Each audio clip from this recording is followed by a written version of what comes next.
আপনি স্বতন্ত্র প্যানেল থেকে বা স্বতন্ত্রভাবে নির্বাচন করছেন, আপনার পরিচয় এবং কোন পদে লড়ছেন, নির্বাচিত হলে কি করবেন সংক্ষেপে একটু বলুন। আসসালামু আলাইকুম, আমি ওমর ফারুক। আমি আসন্ন যোগসু নির্বাচনে স্বতন্ত্র থেকে স্বাস্থ্য ও পরিবেশে নির্বাচন করছি। আহ, নির্বাচনী ভাবনার কারণ হচ্ছে গত 2 বছর ধরে আমি পরিবেশ নিয়ে কাজ করছি বিভিন্ন সংগঠনে, ইউনিসেফ, G17 এবং লাল সবুজ সোসাইটি, গ্লোবাল ফাউন্ডেশন, BYLC তেও কাজ করেছি। সেই ভাবনা থেকে যেহেতু আমি পরিবেশ নিয়ে কাজ করছি, ক্যাম্পাসেও আমরা গ্লোবাল উইক প্রজেক্ট করেছি, বিভিন্ন কাজ করছি, সেই জন্য এই যোগসু নির্বাচনে আসা।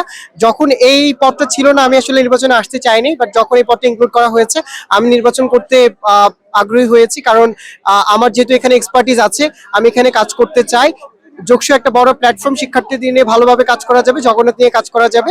সো আমি যেটা করব, আমাদের জগন্নাথের পরিবেশের মধ্যে নানান ধরনের সংকট রয়েছে, যেমন ক্যাফেটেরিয়াতে যে সংকটটা দেখা যায়, আমরা অতীতে বিভিন্ন আন্দোলনে দেখা গিয়েছে যে একটু হয়তো আন্দোলন করলে দামটা কমিয়ে দিচ্ছে, অথবা যে ভাঙা চেয়ার আছে সেটা ঠিক করে দিচ্ছে, কিন্তু গুণগত মানের পরিবর্তন হচ্ছে না।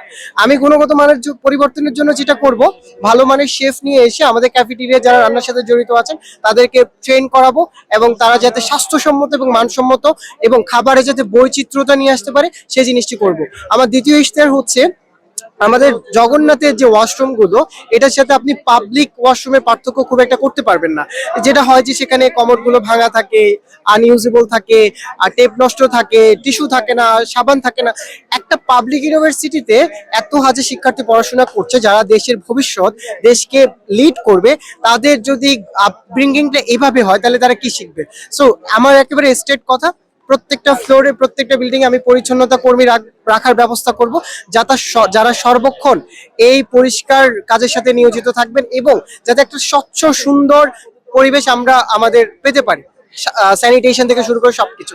আমার তৃতীয় যে ইশতেহারটা, সেটা হচ্ছে যে ক্যাম্পাসে দেখা যায় যে বিভিন্ন জায়গায় ময়লা পড়ে আছে, গাছ নেই, বা গাছ থাকলেও সেটা সৌন্দর্য বর্ধনে কোনো কাজে আসছে না। সো যে যে যা ফাঁকা জায়গাগুলো আছে সেখানে আমি সুন্দর ফুলের গাছ, বিভিন্ন ধরনের গাছ লাগিয়ে পরিবেশকে আরো সুন্দর করে তুলবো, ক্যাম্পাসকে সহনীয় এবং পরিবেশ বান্ধব করে তুলবো।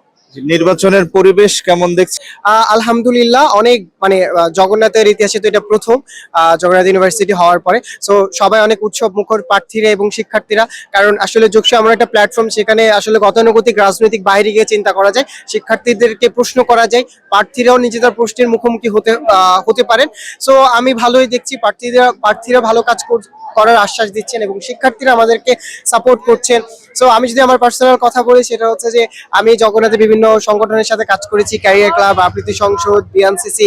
সো অনেকে আমাকে চিনেন, সো অনেকের সাথে দেখা গেল যে কমিউনিকেশনটা অফ হয়ে গিয়েছে, বাট যখনই নির্বাচনের জন্য সবার কাছে যাচ্ছি, সবাই ভালো রেসপন্স করছে, সবাই ভালো সাড়া দিচ্ছে।